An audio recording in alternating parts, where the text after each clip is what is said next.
Que a graça do Senhor Jesus Cristo, o amor de Deus, o nosso Pai, e a comunhão do Espírito Santo esteja com você e com a sua família nesse dia. Amém?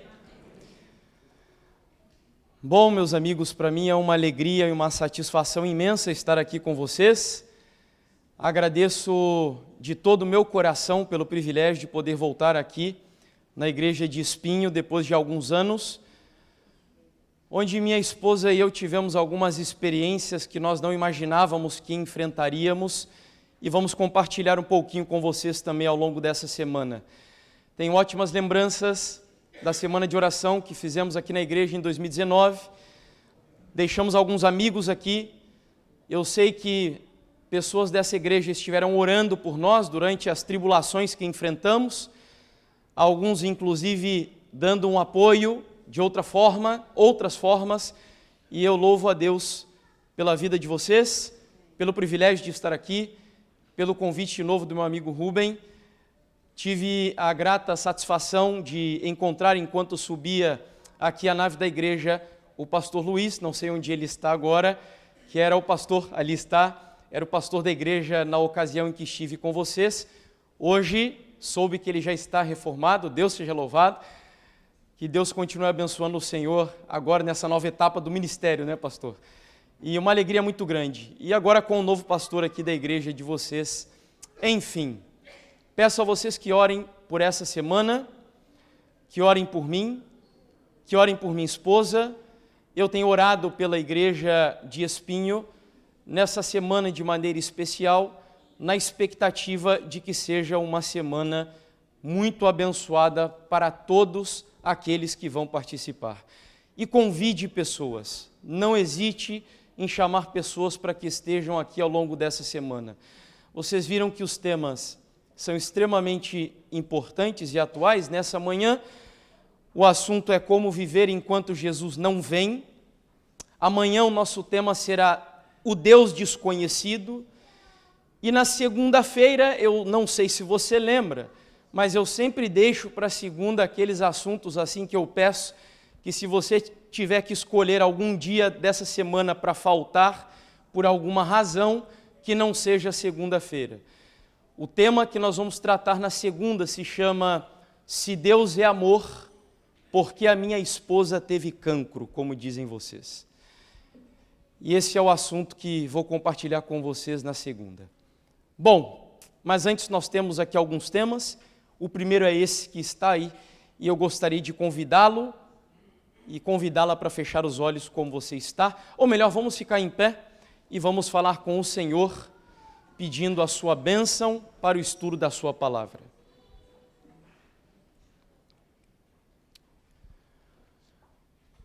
Soberano e todo-poderoso Deus, chegou o momento do culto no qual a palavra do Senhor é aberta, é lida, é exposta diante da igreja, e eu reconheço diante da congregação e do céu que eu não tenho capacidade, que em mim não há suficiência para oferecer aos teus filhos aquilo que eles vieram buscar, e por essa razão eu peço ao Senhor que tenha misericórdia da minha vida, que o Senhor lance o meu coração humano, carnal, no pó da terra, a fim de que a minha vida seja ungida e possuída pelo poder do Espírito Santo. Que eu esteja aqui apenas na qualidade do teu mensageiro, do teu servo, de tal forma que os pensamentos do Senhor sejam os meus pensamentos. A tua igreja está aqui para te ouvir, ó Pai, e é por isso que eu quero entregar esse púlpito nas mãos do Senhor. Assume o controle deste culto, assume o controle da pregação, e que nós saiamos daqui dando glórias a Deus, pela certeza de que viemos aqui e ouvimos a palavra do Deus Todo-Poderoso. Essa é a minha e a nossa oração, em nome de Jesus. Amém, Pai. Bom, então pode se assentar, abra sua Bíblia no livro de Jeremias, capítulo 29, versículos 1 até o 13. Diz assim: São estas as palavras da carta que o profeta Jeremias enviou de Jerusalém ao resto dos anciãos do cativeiro, aos sacerdotes, aos profetas e a todo o povo que Nabucodonosor havia deportado de Jerusalém para a Babilônia. Isso aconteceu depois que saíram de Jerusalém o rei Jeconias, a rainha mãe, os oficiais, as autoridades de Judá e Jerusalém e os carpinteiros e ferreiros. A carta foi enviada ou foi levada por Elasa, filho de Safã, e por Gemarias, filho de Ilquias, os quais Edequias, rei de Judá, tinha enviado à Babilônia, a Nabucodonosor, rei da Babilônia. A carta dizia o seguinte: assim diz o Senhor dos exércitos, o Deus de Israel, a todos os exilados que eu deportei de Jerusalém para a Babilônia: construam casas e morem nelas, plantem pomares e comam o seu fruto, casem e tenham filhos e filhas, escolham esposas para os filhos de vocês e deem as suas filhas em casamento para que tenham filhos e filhas. Aumentem em número e não diminuam aí na Babilônia. Procurem a paz da cidade para onde eu os deportei e orem por ela ao Senhor, porque na sua paz vocês terão paz. Porque assim diz o Senhor dos exércitos, o Deus de Israel: não se deixem enganar pelos profetas e adivinhos que vivem no meio de vocês. Não deem ouvidos aos sonhadores que sempre sonham segundo o desejo de vocês, porque eles profetizam em meu nome, eu não os enviei, diz o Senhor. Assim diz o Senhor: logo que se cumprirem para a Babilônia 70 anos, atentarei para vocês e cumprirei a promessa que vos fiz, trazendo-os de volta a este lugar. Eu é que sei que pensamentos tenho a respeito de vocês, diz o Senhor, são pensamentos de paz e não de mal, para dar-lhes um futuro e uma esperança. Então vocês me invocarão, se aproximarão de mim em oração, e eu os ouvirei. Vocês me buscarão e me acharão quando me buscarem de todo o coração. Só até aí. O texto nos leva ao período final da história da monarquia do povo de Deus. Você sabe que a história da monarquia de Israel começa com o rei Saul e a primeira etapa termina com o rei Salomão, onde o reino foi dividido.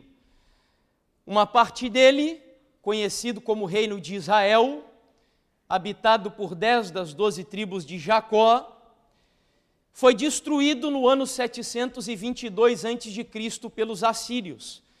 Um império bastante inescrupuloso, bastante cruel, que por onde passavam arrasavam as nações conquistadas por eles. O reino de Judá, por sua vez, habitado por apenas 2 das 12 tribos de Jacó, também conhecido como Reino do Sul, foi conquistado pelos babilônicos apenas cerca de 120 anos depois, no ano 605 a.C. E você possivelmente vai lembrar da história de uma criança que com 8 anos de idade fez uma reforma absoluta no reino.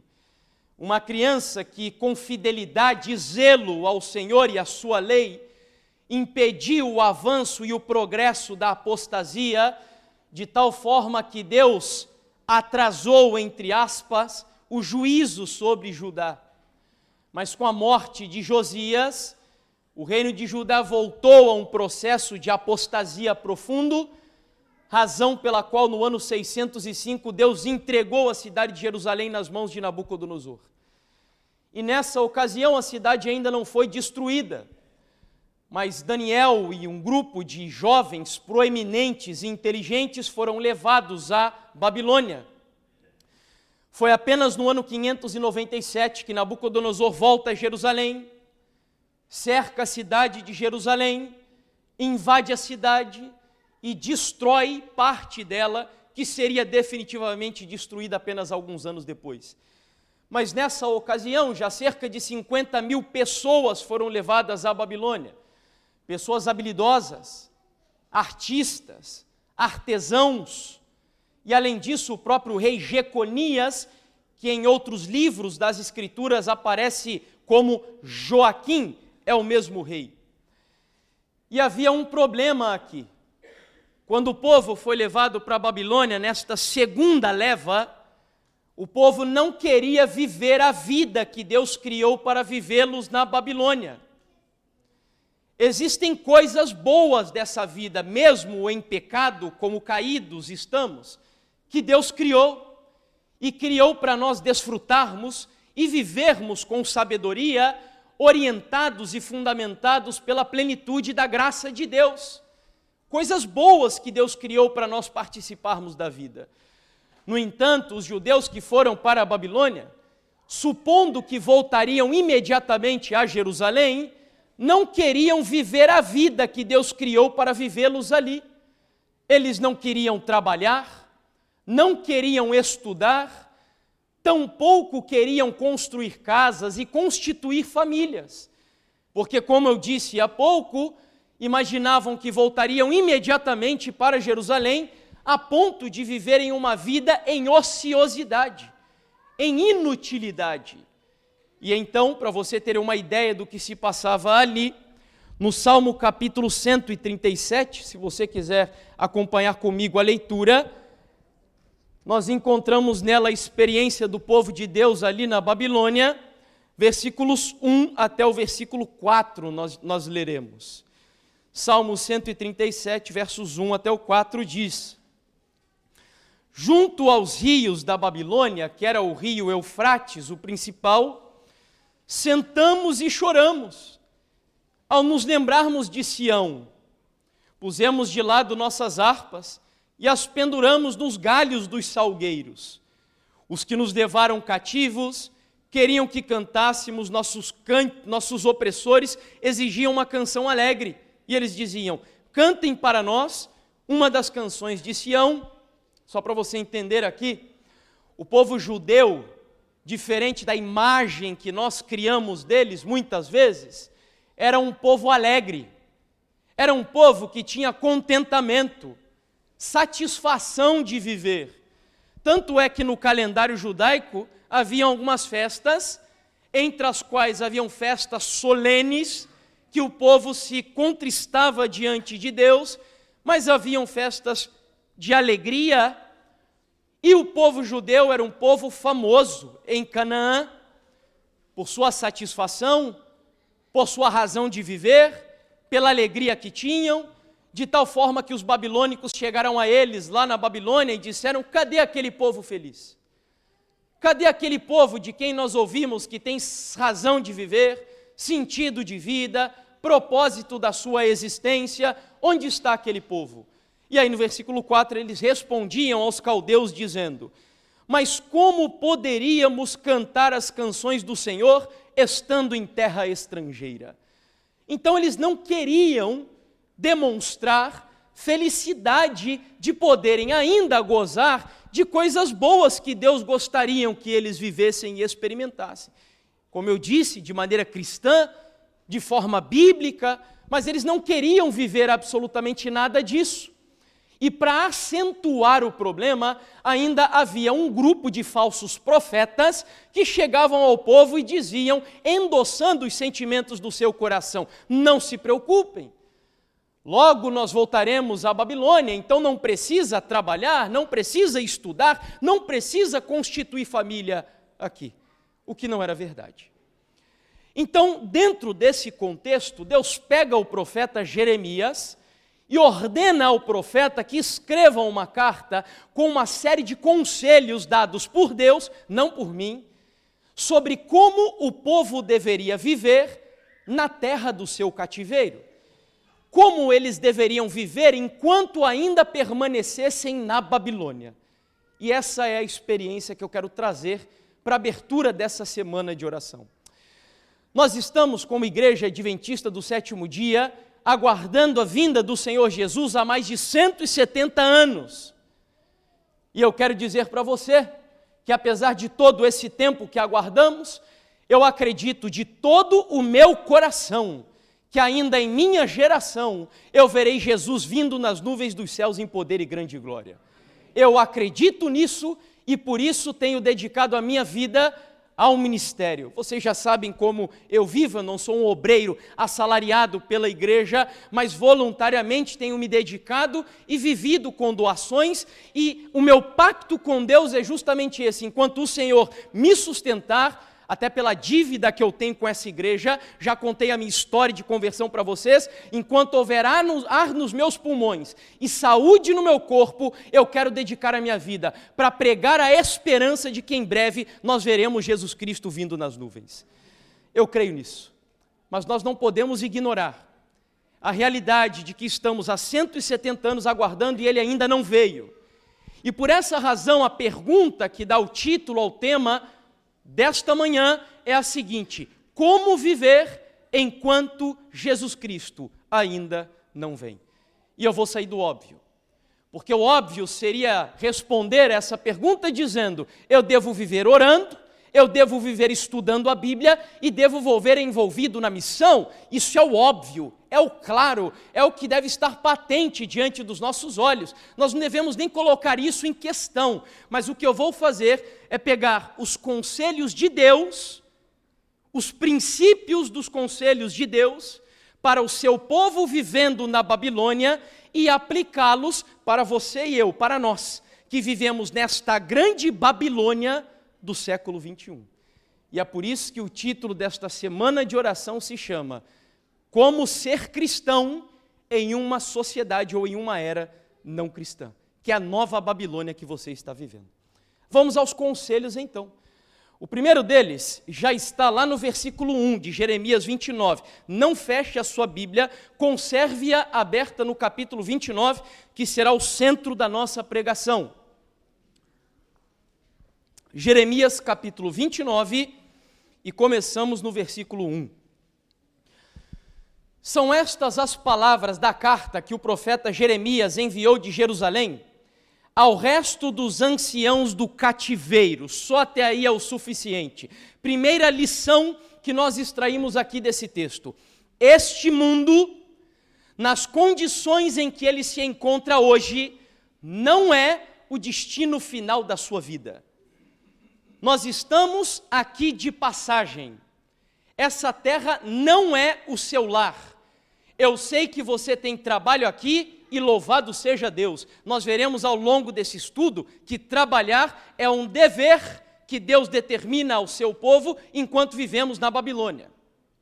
Eu sei que você estuda aqui, e amém. Uma das citações que mais me encantaram de Ellen White é ela dizendo que enquanto vivemos nesse mundo, devemos explorar as nossas capacidades físicas, mentais e intelectuais ao máximo possível para a glória de Deus e para servir a humanidade. Eu sei que você tem família aqui, você tem casa aqui, e louvado seja o Senhor, isso é tudo muito bom. No entanto, o que esse texto nos lembra é que, embora eu tenha isso tudo aqui na terra, esta terra, nas condições em que se encontra hoje, não é o destino final da sua vida. Nós estamos aqui de passagem. Esse mundo não é o seu lar. Você é cativo aqui. Como diz um hino do Inário Adventista do Sétimo Dia, sou peregrino e forasteiro. Uma noite aqui demoro e nada mais. Nós estamos aqui de passagem. Eu gosto muito do exemplo de Daniel, que na Babilônia, ele trabalhava lá. Daniel, aliás, foi um político proeminente na Babilônia, um político destacado, honrando a Deus na corte do rei. Porém, o exemplo que Daniel me dá é o seguinte: Daniel, ele trabalhou ali, Daniel se desenvolveu ali, mas 3 vezes ao dia, a Bíblia diz que Daniel abria as janelas da sua casa e orava dirigido para que lugar? Lembra? Jerusalém. Qual é a lição que eu extraio dessa experiência? Eu trabalho aqui, eu tenho casa aqui, eu estudo aqui, eu constituo família aqui, os meus pés estão aqui, mas o meu coração, a minha mente, o alfa e o ômega da minha vida devem estar dirigidos para o reino dos céus, porque eu estou no mundo, mas eu não sou do mundo. Essa é a primeira lição que eu extraio dessa passagem. Nunca se esqueça disso. É verdade que eu estou na Babilônia, eu devo trabalhar na Babilônia, me desenvolver na Babilônia, mas esse mundo não é o seu lar. Você é um cidadão do reino dos céus e o reino celestial é a sua pátria definitiva por toda a eternidade. Amém?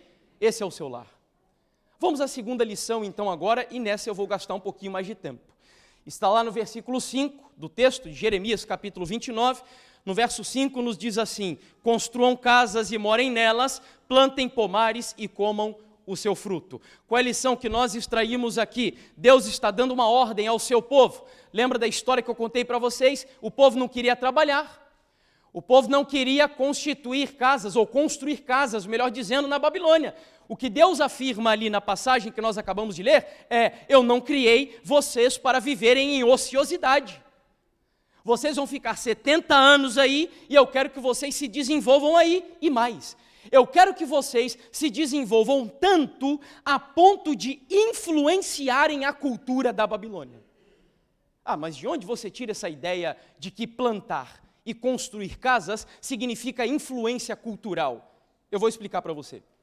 Antes de um mandato da Bíblia, que nós repetimos várias vezes, que é o mandato que está lá em Mateus capítulo 29, verso 28, que é a ordem de irmos a todo mundo, pregar o Evangelho, batizando pessoas em nome do Pai, do Filho e do Espírito Santo, há um mandato que alguns teólogos entendem no livro de Gênesis como um mandato cultural de Deus. É uma ordem que Deus deu para Adão e Eva e todos os seus filhos que viriam na sequência, de que neste mundo eles deveriam produzir cultura. Tá, mas onde você encontra isso? Raciocine comigo. Deus deu a ordem para que Adão e Eva cultivassem o solo e lavrassem a terra. A palavra cultivar te lembra que palavra? Cultura. A palavra agricultura é uma palavra derivada da palavra cultura. Por quê? Qual é a relação? Porque criação é aquilo que Deus faz. Cultura é tudo aquilo que você modifica da criação de Deus. E aí você pode modificá-la de maneira positiva e você pode modificá-la de maneira negativa. Por exemplo, os descendentes de Caim produziram cultura, cultura musical, cultura armamentista, cultura, enfim. A Bíblia diz que eles eram especialistas no ferro, especialistas em instrumentos de música, mas você sabe que os descendentes de Caim desenvolveram uma cultura ímpia e caída. Por sua vez, se você é um cristão, se você está fundamentado na palavra do Senhor, Deus dá uma ordem a você. Você tem a obrigação, o dever de desenvolver cultura boa e cristã na sua sociedade. E se há uma coisa que é quase um grito e um apelo de Deus para a nossa geração, é esse que vemos: plantem, cultivem, lavrem o solo, ou em outras palavras, produzam cultura em Portugal, na Europa, no Ocidente, porque o Ocidente hoje vive uma revolução cultural, onde os valores cristãos estão sendo solapados de maneira revolucionária e assustadora. Para você ter ideia, um teólogo reformado, não está passando, se puderem me ajudar, o livro chamado A Visão Transformadora. Vejam a análise que ele faz no livro. Um pequeno trecho. Infelizmente, os cristãos têm sido seguidores da cultura em vez de quê? Formadores da cultura. Então, o que esse autor interpreta e analisa, diagnosticando a nossa geração, é que esta geração de cristãos, diferente de gerações passadas, ao invés de moldarem, transformarem, impactarem a cultura na qual estão inseridos, eles estão de alguma forma absorvendo essa cultura secular, ímpia e caída. Só para você ter ideia onde eu quero chegar. Certa vez eu vi um pregador dizendo assim: o que seria do mundo se não fossem os cristãos? E ele começou a responder. Eu não sei se tem aqui alguém da área da arquitetura, das artes. Eu vi que na escola sabatina dos jovens tinha um amigo ali da área do paisagismo. Então, possivelmente, ele conheça este homem aqui, que, por exemplo, se no mundo não houvessem cristãos, nós não teríamos alguém chamado Rembrandt, que é simplesmente um dos artistas mais famosos da Europa. Para alguns, o mais importante que existe, cristão. Na área da música, nós não teríamos Bach, Beethoven, Mozart e Handel. Cristãos. lógico que com seus problemas, com seus dilemas, mas que de alguma forma vieram de lares com influência cristã. Quando eu estou falando aqui de produção cultural, eu não estou querendo dizer que nós devemos produzir apenas cultura religiosa, ou seja, dentro da igreja. Eu estou falando de produzir cultura secular. Um exemplo para você. Beethoven, quando escreveu, por exemplo, a Nona Sinfonia, ele não escreveu para ser tocada dentro da igreja. Hoje nós usamos um trecho da Nona Sinfonia, no nosso hinário adventista, inclusive, num hino muito famoso. Alguém sabe qual é o hino? Qual é? Jubilosos, exatamente. É um trecho da Nona Sinfonia. Só que quando Beethoven escreveu a Nona Sinfonia, ele escreveu para ser tocada no mundo lá fora. Porque era alguém produzindo música erudita, música boa, música que eleva, música secular, mas com valores e princípios cristãos, para de alguma forma elevar a ética, a moral e os princípios da sociedade. Eu venho de um país, por exemplo, eu já aproveito para dizer a vocês que o meu país, o Brasil, não se resume à Anitta, tá bom? Porque eu tenho visto ela influenciando e vindo para cá e cantando para jovens e fazendo shows, mas o meu país não se resume à Anitta. Infelizmente, o que acontece é que a nossa sociedade hoje, influenciada por essas pautas imorais e progressistas, eles valorizam demais a sexualização e a erotização da sociedade. E é por isso que o funk hoje lá no Brasil, ele é tratado como cultura. Pode até ser, mas é uma cultura baixa, imoral, depravada, ímpia e reprovada por Deus. Mas por outro lado, Deus está chamando cristãos que nessa geração produzam cultura boa na sociedade lá fora. E aí eu acabei de citar alguns exemplos para vocês e não terminei ainda. O trecho continua. Na literatura, nós não teríamos Shakespeare e Dostoiévski. No movimento abolicionista, hoje, por exemplo, na nossa geração, tem muitos jovens aí, até adultos, que são adeptos de um movimento antirracismo chamado Black Lives Matter. Sendo que esse movimento não tem nenhum compromisso com pautas cristãs e religiosas. É um movimento secular, humanista e antropocêntrico. Mas, na história, de fato, que eles querem roubar de você, os pioneiros do movimento abolicionista no mundo, sabe quem foram? John Wesley e William Wilberforce, cristãos, que chegaram a influenciar o parlamento da sua nação para votar em leis que eram leis com visão cristã de mundo. Na área da educação, por exemplo, nós não teríamos as universidades de Harvard, Yale, Princeton e Oxford. Como assim? Foram fundadas por cristãos? Exatamente. E, finalmente, na área das ciências, nós não teríamos Isaac Newton e mais uma lista longa de cientistas que são cristãos, mas que lá na academia eles ocultam isso de você. De tal maneira que um teólogo norte-americano, me ajude lá, chamado Wayne Grudem, no livro Política segundo a Bíblia, vejam o que ele diz sobre a influência cristã no mundo. A influência cristã resultou em mudanças extraordinárias, como a abolição da escravidão, a ênfase sobre a alfabetização universal e sobre o livre acesso ao ensino, leis que protegem crianças, leis que protegem trabalhadores de indústrias e leis que protegem as mulheres de abusos, todas elas influenciadas por cristãos. Eu não sei você, não sei qual é a exata condição de Portugal hoje, mas lá no meu país, nós temos hoje no parlamento uma chamada bancada evangélica que envergonha o nome de Deus. São ladrões, são corruptos, são pessoas de caráter e índole má, que usam o nome de Deus para ludibriar a massa de cristãos lá do Brasil, com o propósito de fazer com que eles votem nessas pessoas. E é uma vergonha.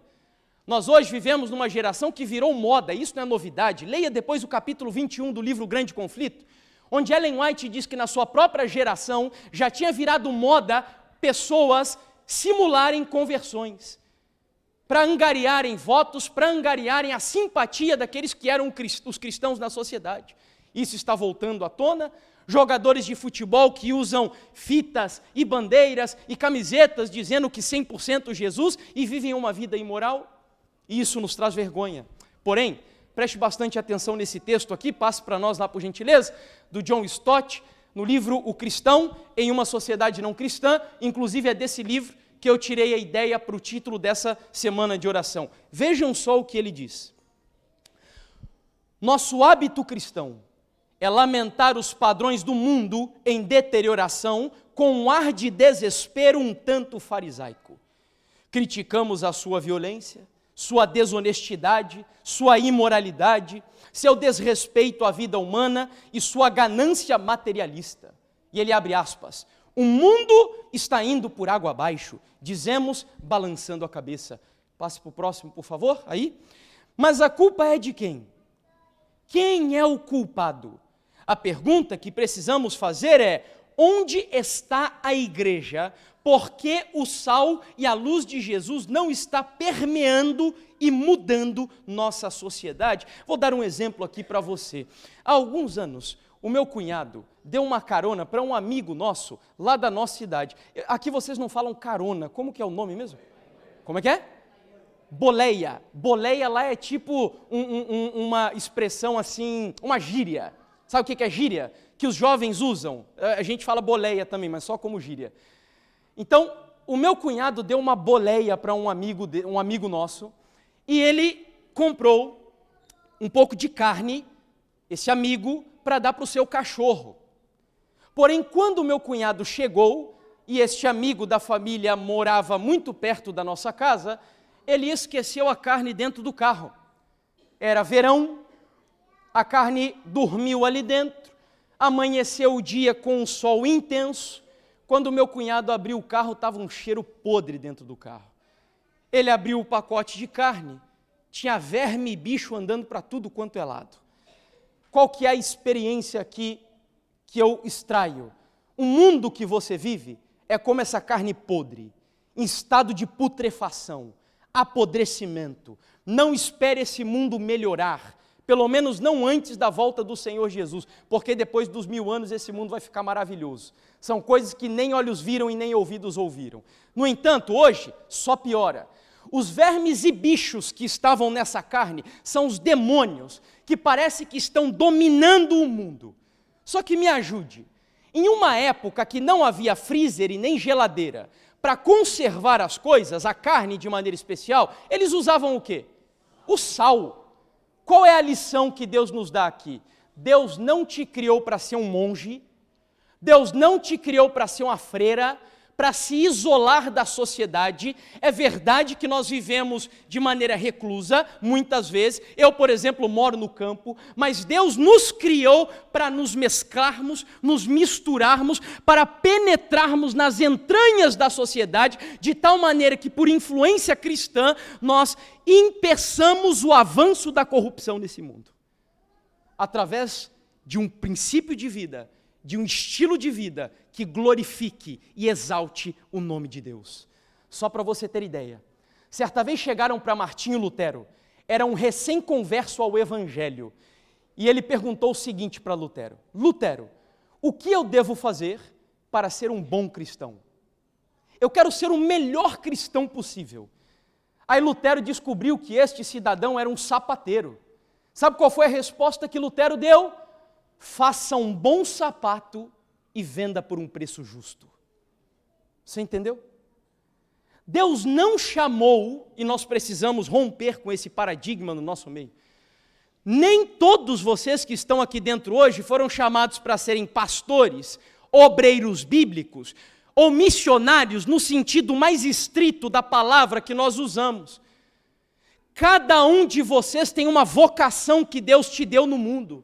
Tem médicos missionários aqui, tem psicólogos missionários aqui, tem paisagistas missionários aqui, talvez tenham pedreiros missionários aqui. A lição que nós extraímos é o seguinte: faça da sua vocação a sua missão aqui nesse mundo. Que o seu trabalho seja praticado para a glória de Deus. Que você atenda aos seus clientes, ou que você, como um empregado, seja o melhor empregado possível para o seu Senhor, se comportando como um cristão, com princípios cristãos e um estilo de vida cristão. E é assim que nós vamos invadir a sociedade, em todas as áreas possíveis. Por isso que Deus hoje foi excluído da maior parte das áreas da sociedade, porque os cristãos estão ficando reclusos ao ambiente eclesiástico, entendendo que enquanto vivemos aqui, eu só preciso trabalhar como qualquer um trabalha, e não, faça da sua profissão a sua missão. Para a gente fechar essa parte que eu disse que eu demoraria um pouquinho mais, Fundamentos da Educação Cristã, olha que texto fantástico para os jovens que estão dentro aqui da igreja nessa manhã. Vejam que espetáculo de texto. Querida juventude, qual é o alvo e o propósito da vossa vida? Tendes a ambição de educar-vos para poderdes ter um nome e posição no mundo? Tendes pensamentos que não ousais exprimir, de poderdes um dia alcançar as alturas da grandeza intelectual, de poderdes assentar-vos em conselhos deliberativos e legislativos, cooperando na elaboração de leis para a sua nação? Nada há de errado nessas aspirações. Podeis cada um de vós estabelecer um alvo. Não vos deveis contentar com realizações mesquinhas.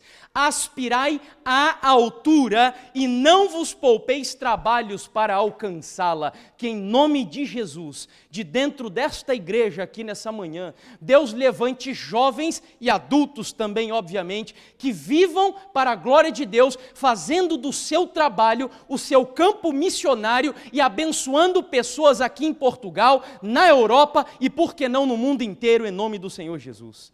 Faça da sua profissão a sua missão. Seja o melhor cristão possível, exercendo a vocação para a qual Deus lhe chamou. Vamos ao próximo? Aqui eu vou passar um pouquinho mais rápido. Próximo conselho que Deus nos dá, e está lá no versículo 6. Versículo 6. Ontem, para quem assistiu o podcast do Recast, nós falamos um pouco sobre esse tópico. Casem e tenham filhos e filhas. Escolham esposas para os filhos de vocês e deem as suas filhas em casamento para que tenham filhos e filhas. Aumentem em número e não diminuam aí na Babilônia. O conselho de Deus aqui agora é o seguinte: no meio da Babilônia, fortaleça o núcleo familiar. Fortaleça a sua família. Homens, sejam homens de Deus dentro da sua casa.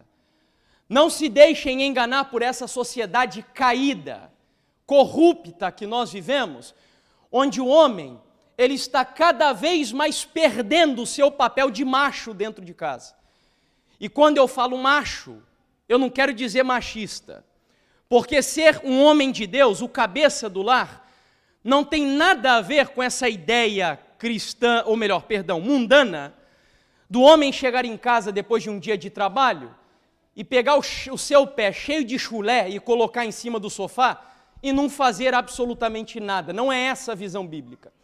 Os homens de Deus, de acordo com a Bíblia, são aqueles que, maridos, amai vossas mulheres, assim como Cristo amou a sua igreja e a si mesmo fez o quê?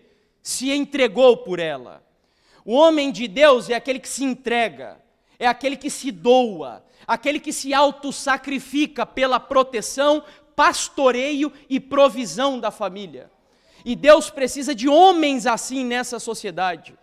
Deus precisa também de mulheres que não sejam empoderadas por um movimento falacioso como é o feminismo, mas mulheres que sejam empoderadas pelo poder do Espírito Santo de Deus.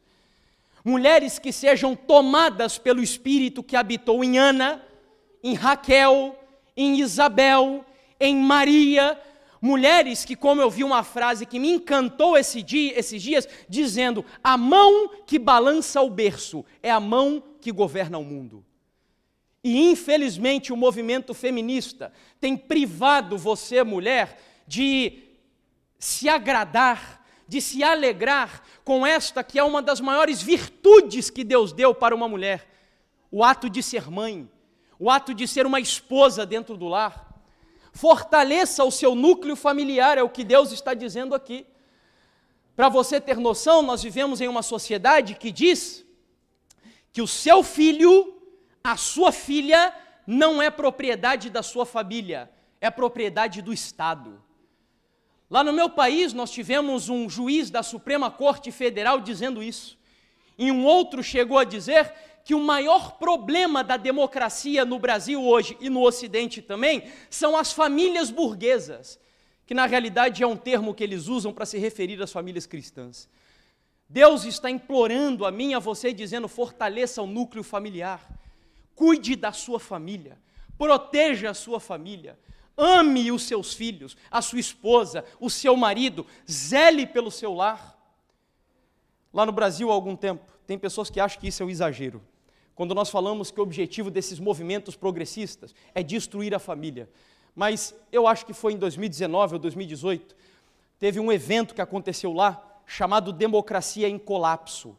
E eles convidaram uma travesti para discursar neste evento, e ela começou a falar sobre os desígnios dos movimentos LGBTQIA+, e do movimento feminista radical. E ela falou de maneira categórica que esses movimentos precisam parar de suavizar o discurso para criar uma simpatia com a sociedade. Ela diz claramente que o objetivo do movimento LGBT não é só que eles possam ser reconhecidos como uma família na sociedade. E ela falou com todas as letras que o objetivo desses dois movimentos, LGBT e o feminismo radical, é destruir a sua família. É o objetivo deles. Por isso que ontem nós fizemos um podcast todo lá com o pessoal do Recast, falando sobre essa chamada e famigerada ideologia de gênero, que às vezes a gente pensa que está muito distante da nossa realidade, mas ela tem afetado de alguma forma o nosso meio, desconstruindo a identidade do que é ser um homem e do que é ser uma mulher dentro do lar. Só para ter uma noção, eu não tinha separado isso para vocês, mas recentemente eu fiz uma publicação nas minhas redes sociais, e uma jovem me escreveu algo que me deixou de cabelo em pé. É uma jovem adventista. Deixa eu ver se eu acho aqui para lhe mostrar. Ela disse o seguinte: ter filhos é pesado. A gente precisa parar de fingir que a maternidade é um sonho, um mar de rosas. É difícil, é cansativo, é pesado, você precisa abrir mão de si para cuidar do outro. Eu mesma não quero filhos, não tenho vontade de abrir mão dos meus sonhos por um filho. Você vê o que está moldando a sociedade que você vive? Se nós pudéssemos definir uma característica nessas palavras que nós acabamos de ler aqui, que característica é essa? Uma sociedade egoísta, que só pensa em si. E é por isso que, meus amigos, a Europa hoje, por sinal, sofre, os cristãos na Europa, com falta de filhos. Eu me alegro muito nessa igreja aqui, e também me alegrei bastante lá em Queluz, porque eu vejo muitas crianças, e louvado seja Deus, porque criança é bênção para a igreja. Você viu o que Deus disse ali no texto? Para o povo na Babilônia? Que era para eles não diminuírem o quê? Em número. Não diminuam em número. Aumentem aí na Babilônia. Eu preciso abrir um parênteses aqui, porque eu sei que tem citações de Ellen White, onde ela recomenda para que não se tenham filhos. E algumas pessoas usam essas citações isoladas para dizer que nós não devemos ter filhos porque vivemos no tempo do fim. Nada a ver. Ela deu essa recomendação, se eu não me engano, para 2 ou 3 casais específicos ali. Filho é bênção. Ellen White escreveu vários livros, inclusive falando sobre educação, orientação à criança, educação, ciência do bom viver. E ela escreveu isso para quê? Para nos incentivar a termos filhos, mas educá-los de maneira cristã e de acordo com a palavra de Deus. Porque filho educado nos caminhos do Senhor é bênção para a sociedade. E a sociedade precisa disso. A Europa precisa disso. Portugal precisa disso, meus amigos. Você sabe que esse continente está sendo dominado e afetado pelo secularismo? E em países majoritariamente cristãos, protestantes, já há uma outra religião hoje que está dominando esses países. Que religião é essa? O Islã. E por que o Islã está dominando esses países? Por quê? Eles não têm preguiça de ter filhos, é uma das razões. Uma das razões. Mas eles também são muito fiéis aos princípios que eles acreditam e seguem.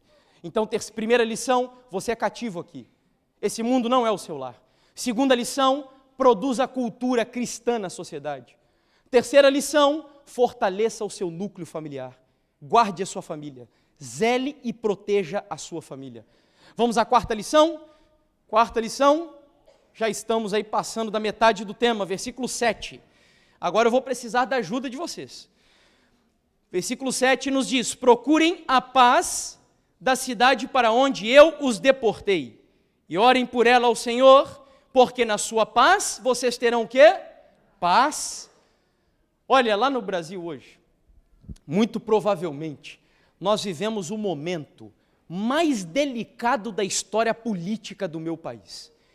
E eu não sei se vocês acompanham daqui o que acontece lá, mas o Brasil hoje está rachado em dois extremos do espectro político. Alguns que olham para o Lula, que é de esquerda, e veem nele a única possibilidade de salvação, de redenção para o Brasil. Outros que olham para o Bolsonaro e veem na direita a única possibilidade também de nos libertar de um comunismo opressor, ateu e perseguidor. Eu quero que você olhe para esse texto sem preconceitos agora e me diga o seguinte: primeiro, a Babilônia era uma democracia, sim ou não? A Babilônia era uma democracia? Não. A Babilônia era um estado totalitário, onde o rei mandava e quem não obedecia, aconteceria o quê? Morria, e ponto final. Essa era a Babilônia. E que misturava o estado com religião, correto? Misturava o estado com religião. Quem levou o povo de Deus para a Babilônia? Foi Deus? Estão seguros disso? Foi Deus que levou o povo para a Babilônia? Sim. Mas vejam o versículo 1 do texto que nós lemos, se foi Deus mesmo. Vejam lá. Será que foi Deus que levou o povo para a Babilônia? O que diz aí o versículo 1? Foi Deus? Foi quem? De acordo com o versículo 1 de Jeremias 29. Foi quem? Nabucodonosor. Eu te pergunto, o texto se contradiz? Foi Deus ou foi Nabucodonosor? Entenda, qual é a lição da passagem? O homem faz a história, mas sou eu, o Todo-Poderoso, que estou no controle da história. Tal qual um maestro rege uma orquestra, Deus coordena, rege e orienta tudo o que acontece nesse mundo, de tal maneira que se Nabucodonosor estava no trono, que se o Bolsonaro for eleito, ou Lula for eleito, ou seja lá quem for que governa o vosso país hoje, e você não se agrade disso, não se engane, é Deus que coloca reis, e é Ele que tira reis. E a lição que Ele dá para você aqui nessa manhã é a seguinte: você não deve ser nem um revolucionário e nem um reacionário. Qual foi a ordem que Deus deu para o povo enquanto estivesse vivendo na Babilônia? Era para eles fazerem o quê por aquele estado totalitário? Fazer o quê? Orar. Ore pelos seus líderes. Interceda por eles. Seja o melhor cidadão cumprindo os seus deveres civis que você pode ser. Honre o nome de Deus na sociedade onde você está vivendo, é a ordem do Senhor, e nunca se esqueça, Deus, por mais que pareça que não, ainda está no controle de tudo o que acontece nesse mundo. Ele é o soberano. Vamos à próxima lição, aqui também eu vou falar sobre ela rapidamente, versículo 8 e 9. Versículos 8 e 9. Não se deixem... só um detalhe, eu esqueci de mostrar aqui a vocês. Com isso que eu acabei de dizer, eu não estou afirmando que eu devo ser um ignorante político, tá? É óbvio que eu devo ter um pouco de noção de ciência política, de filosofia política, e ter o cuidado de não misturar política dentro da igreja, como muitos hoje fazem. Mas eu devo ter um posicionamento político-social no mundo, óbvio. É impossível não fazer isso. E daí eu extraio essa orientação do Spurgeon, onde ele disse: só os tolos acreditam que política e religião não se discutem. Por isso, os ladrões permanecem no poder e os falsos profetas continuam a pregar. Então, eu não quero dizer que você deve ser um ignorante político. Eu quero dizer que você deve ser um cristão que tenha um posicionamento político cristão. Vamos lá ao seguinte, então. Agora sim, versos 8 e 9. Não se deixem enganar pelos profetas e adivinhos que vivem no meio de vocês. Não deem ouvidos aos sonhadores, que sempre sonham segundo os desejos de vocês, porque eles profetizam falsamente em meu nome. Eu não os enviei, diz ao Senhor, de maneira rápida, porque eu vou voltar nisso ao longo da semana. Tristemente, para a nossa preocupação, existem sim falsos profetas hoje dentro da igreja adventista do sétimo dia. Existem balaões ou balaãos dentro da igreja. Na classe artística, mesmo entre pregadores, que estão tentando destruir essa igreja, destruir a identidade dessa igreja, dizendo que Gênesis 1, 2 e 3 não são literais, que a Bíblia não é a palavra de Deus.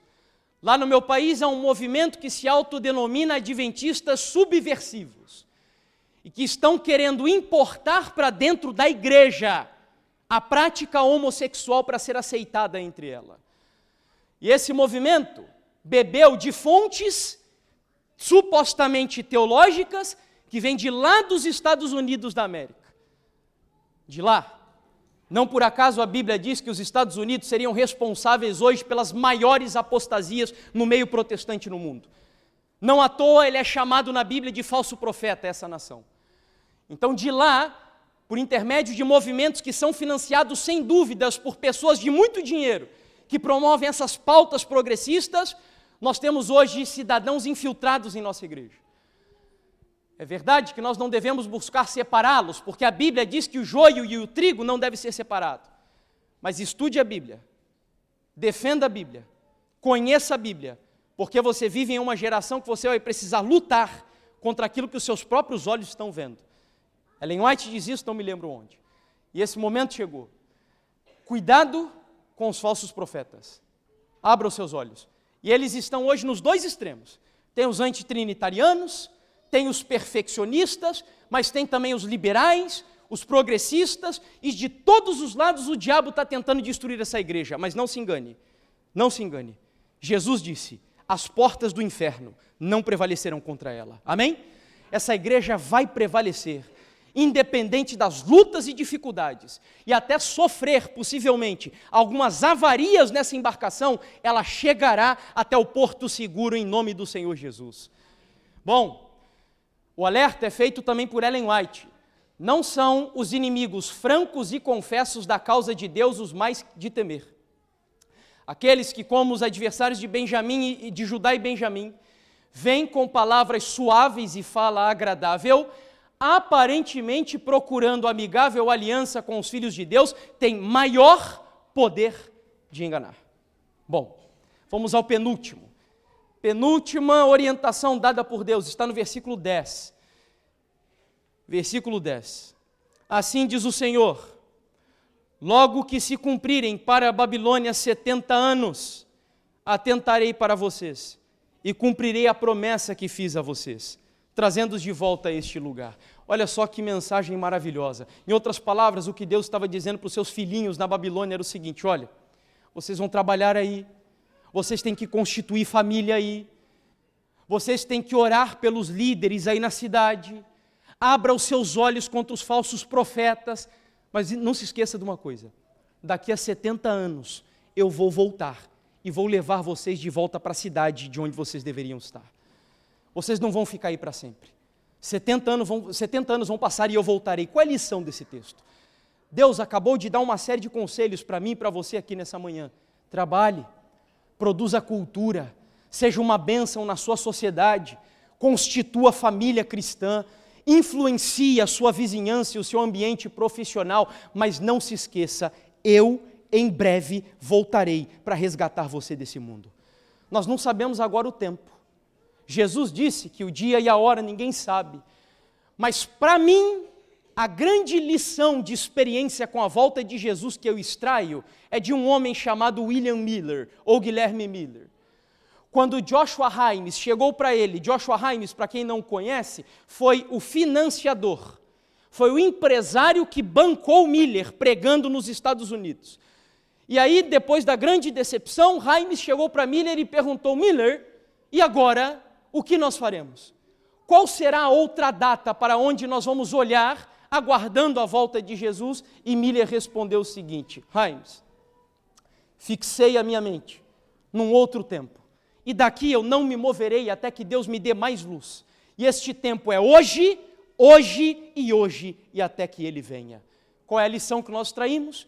Não importa se Jesus voltará daqui a 10, 50, 200 ou 300 anos. O que importa é que eu devo estar preparado hoje, hoje e até que Ele venha, em nome do Senhor Jesus. A preparação é hoje. Tem uma frase que geralmente é atribuída a Ellen White, mas essa frase não existe nos escritos dela. Eu não lembro quem é a autora, mas a frase diz assim: viver como se Jesus voltasse hoje e trabalhar como se ele voltasse daqui a 100 anos.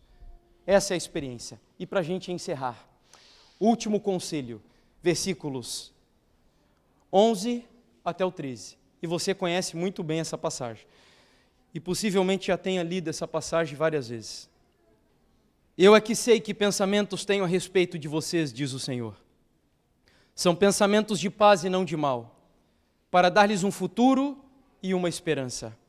Então vocês me invocarão, se aproximarão de mim em oração, e eu os ouvirei. Vocês me buscarão e me acharão, quando me buscarem como? De todo o coração. E eu sei que você já leu esse texto várias vezes, mas talvez nunca o tenha visto dentro da moldura expositiva que trabalhamos aqui.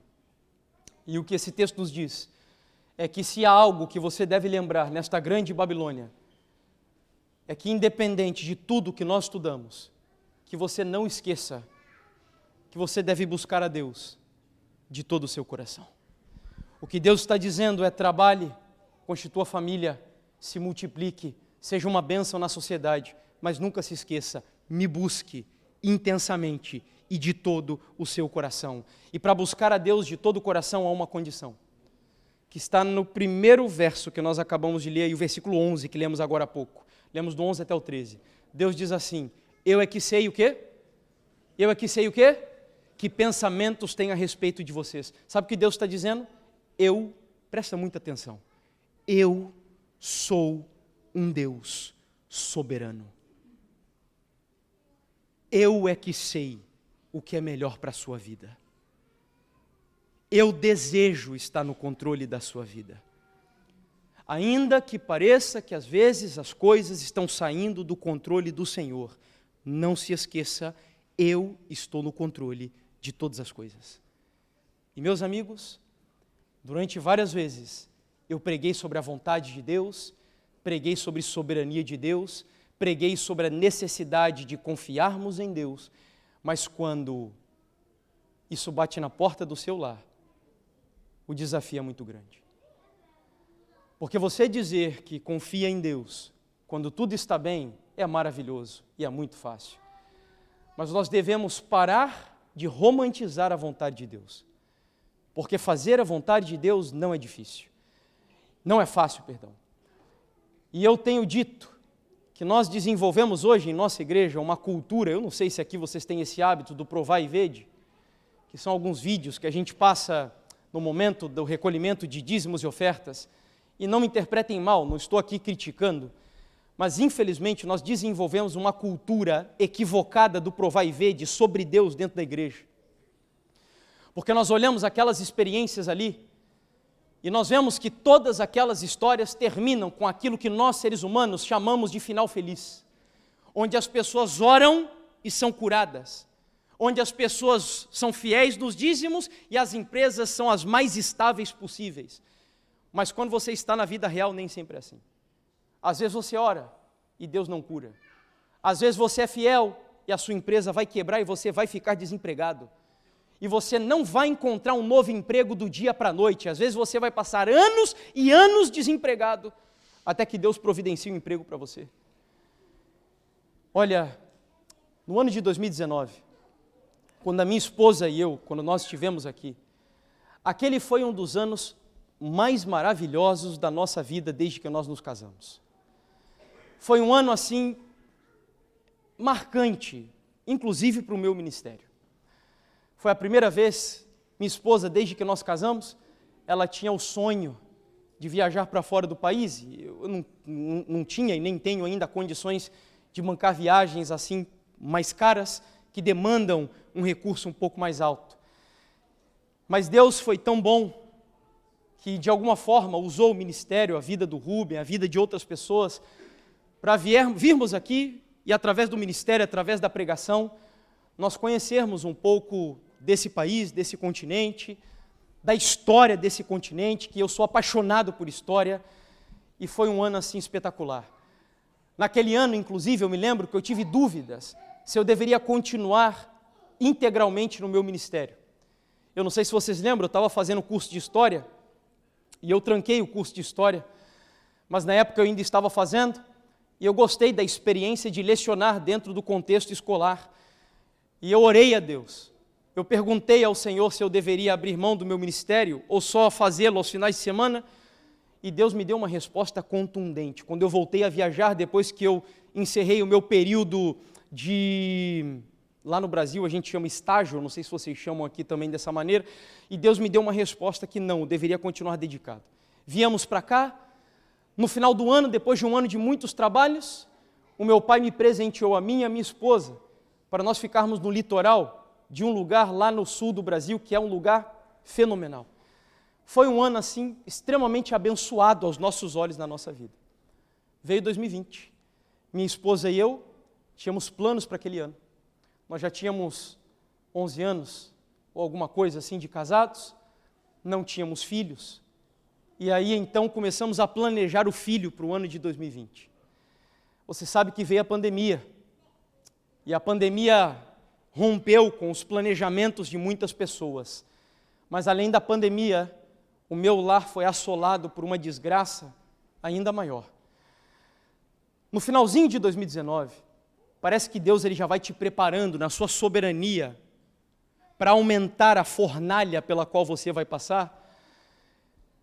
Eu decidi, do nada, comprar alguns livros cristãos que falavam sobre sofrimento. Eu falei para minha esposa, olha, eu não sei porquê, mas eu estou sentindo necessidade de estudar sobre sofrimento, e comprei alguns livros sobre o assunto, livros de filosofia cristã e teologia cristã que tratam sobre o sofrimento. E eu lembro que até hoje a minha esposa, lembro até hoje dessa cena, para mim é cristalina, ela estava na cozinha, preparando algumas coisas, eu estava sentado no sofá da sala, lendo um desses livros, que é um livro chamado A Anatomia de uma Dor. É um livro que não era um livro, foram notas de diário, escritas por C.S. Lewis, quando a sua esposa descobriu um câncer e com 2 anos de casado ela morreu. E enquanto eu lia esse livro, e ele ficou muito amargurado com tudo aquilo, eu olhei para a Bruna e falei, amor, eu não sei, mas eu estou sentindo uma impressão ruim, como se alguma coisa fosse acontecer na nossa vida e no nosso lar daqui a algum tempo.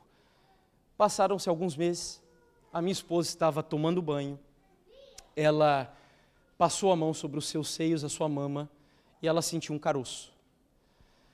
Nós ficamos extremamente tranquilos, sem nem cogitar a possibilidade que poderia ser um cancro, como vocês chamam. Ela foi fazer o diagnóstico na cidade que fica perto da cidade onde nós moramos, e o médico que a diagnosticou chegou a dizer para ela, Bruna, você não precisa nem se preocupar. Isso não vai ser nada, por minha experiência isso não é nada, mas por garantia, como você tem um histórico na sua família, a minha sogra já teve câncer de mama, 2 tias dela, cancro da mama, 2 tias dela também já tiveram, e uma prima também já teve. Então ele falou, pelo histórico, vá até um outro hospital e faça o diagnóstico. Ela foi diagnosticada, e a médica, no momento exato da biópsia, antes ainda do resultado, ela já disse, Bruna, 95% de chances de você estar com cancro da mama. Nós não queríamos acreditar. Nós olhávamos para Deus e dizíamos, Senhor, nós fazemos reforma de saúde. São anos e anos sem comer carne, alguns anos que a gente nem colocava nada de origem animal na nossa boca. E nós chegamos para Deus e dissemos, por quê? Ao invés de Deus nos dar um filho naquele ano, Deus mandou um cancro para dentro do meu lar. Foi como se uma bomba atômica, no meio da pandemia, explodisse dentro da minha casa. E a cada dia que eu tirava a minha esposa de dentro do lar e a levava para o hospital, o sentimento que eu tinha era como se eu estivesse pegando a Bruna e a levando para um campo minado. E aí não bastasse tudo isso, quando ela começou a fazer consultas, e várias consultas, e exames, e etc., um dos médicos que a atendeu, que foi o mastologista, numa das consultas, nos deu uma mensagem, uma notícia, que e arrasar ainda mais a nossa casa. Você não tem noção do que aconteceu naquele dia. Sabe o que foi? Você precisa vir amanhã que eu vou contar para você a notícia que ele deu. E eu vou esperar você aqui amanhã à noite.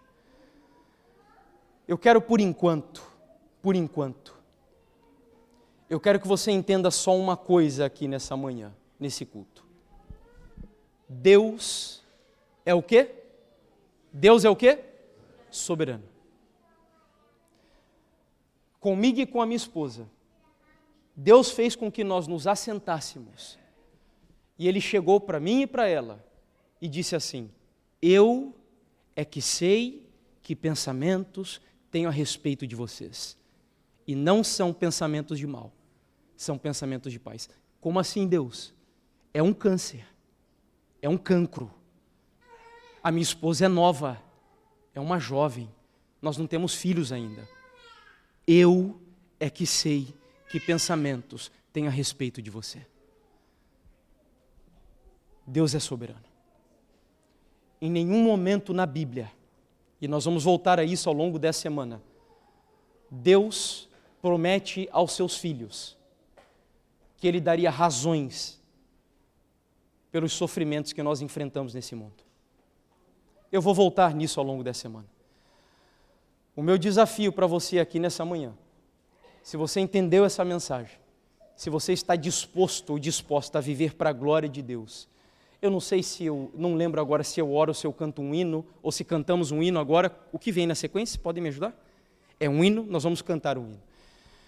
E eu gostaria que ao cantarmos esse hino, lá no Brasil nós temos costumes de fazer apelos, eu não vou chamar você para vir aqui à frente, e eu acho que eu já expliquei para vocês da última vez que estive aqui por que um apelo é feito. Um apelo não é feito para satisfazer o ego do pregador e nem para satisfazer Deus, porque Deus sabe o que está dentro do teu coração. Mas um apelo, quando é feito, é por causa do grande conflito. Os anjos não sabem o que está no seu coração. Os demônios não sabem. Então um pregador, quando ele encerra, para que o universo criado veja que você tomou uma decisão ao final da mensagem, o pregador ele faz um apelo para você se expressar fisicamente, porque no teu coração Deus já sabe. Então, se o seu desejo é experimentar a soberania de Deus, custe o que custar, deixar que Ele governe a sua vida, governe o seu trabalho, governe a sua família, governe a sua vontade. Enquanto nós cantamos esse hino, se coloque de pé e diga ao Senhor: Deus, eu reconheço que os seus pensamentos são mais sábios que os meus pensamentos.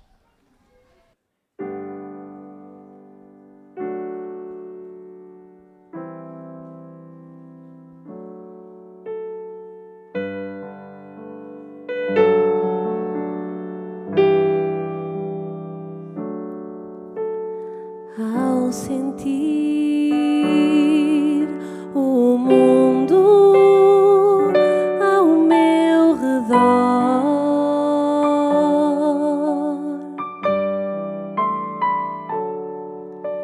nada vi que pudesse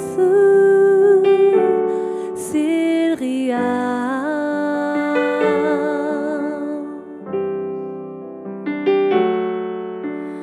Percebi que todos buscam paz, porém em vão, pois naquilo que procuram não há solução, não há solução.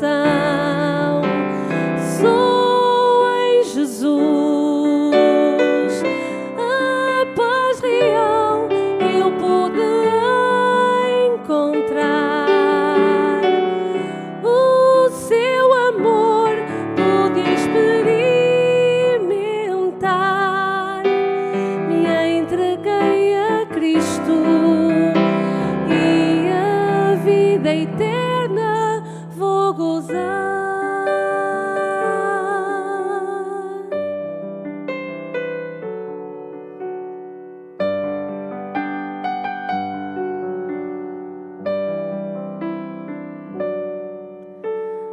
Posso ver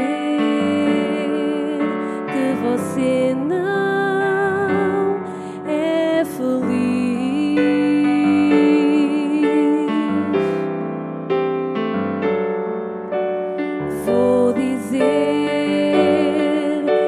não pode ser feliz.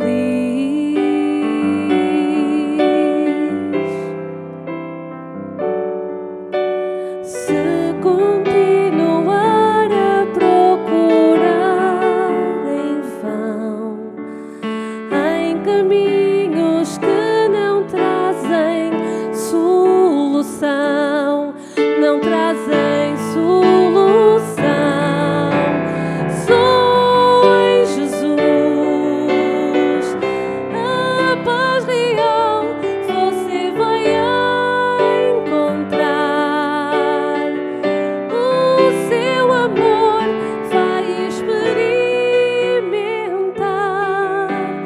Venha Jesus Cristo e a vida eterna vai gozar. Só em Jesus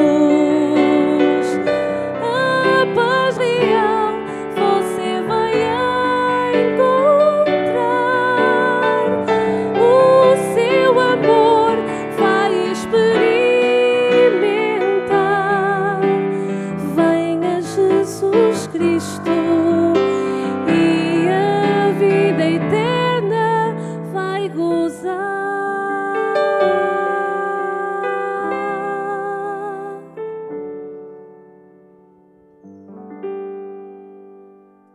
Amém. Amanhã nós estaremos aqui, com a permissão de Deus, às 18h30. Às 18h30. Eu espero você. Convide alguém para estar aqui conosco. Nosso tema será o Deus desconhecido e nós vamos continuar com as experiências que estamos tratando aqui. Feche os seus olhos e vamos orar. Bondoso e eterno Pai, nós hoje vivemos nessa grande Babilônia mística, como está no Apocalipse, um sistema caído, um sistema corrupto que tem se afastado cada vez mais do Senhor, que domina os negócios desse mundo e que oprime, que hostiliza a tua igreja, os teus filhos, que de alguma forma nos marginaliza na sociedade. Este é o desafio que nós, como filhos do Senhor, temos nesta nova Babilônia. Quando nós olhamos ao redor, nós nos desanimamos muitas vezes, ou talvez ainda, Senhor, mesmo envolvidos com aquilo que o Senhor deseja que nos envolvamos, criamos tantas raízes aqui, ao trabalhar, ao edificar lares e etc., que nos esquecemos de que nós não somos cidadãos deste mundo, mas nós somos herdeiros do reino dos céus. E é por isso que nós acabamos de ver uma série de conselhos que o Senhor nos deu, sobre como devemos viver nesta nova Babilônia. E eu quero pedir que esta carta de Jeremias, seja recebida como uma carta de Deus enviada para a nossa vida. Que o Senhor derrame o teu Espírito Santo sobre os teus filhos que estão aqui na igreja nessa manhã e que em nome de Jesus, que eles vivam para ti, que eles produzam cultura boa na sociedade aqui em Portugal, que eles fortaleçam o seu núcleo familiar, que orem pelas autoridades desse país, que abram os olhos para os falsos profetas, que vivam acreditando que Jesus voltará muito em breve e que, acima de tudo, busquem ao Senhor de todo o coração. E Pai, nós te convidamos e aceitamos nessa manhã o Senhor como Deus soberano da nossa vida. Por isso eu quero te pedir, ainda que o céu caia sobre a minha e a nossa cabeça, que o Senhor nos ajude a cavalgar pelos altos dessa terra. Nós oramos em nome de Jesus. Amém, Deus.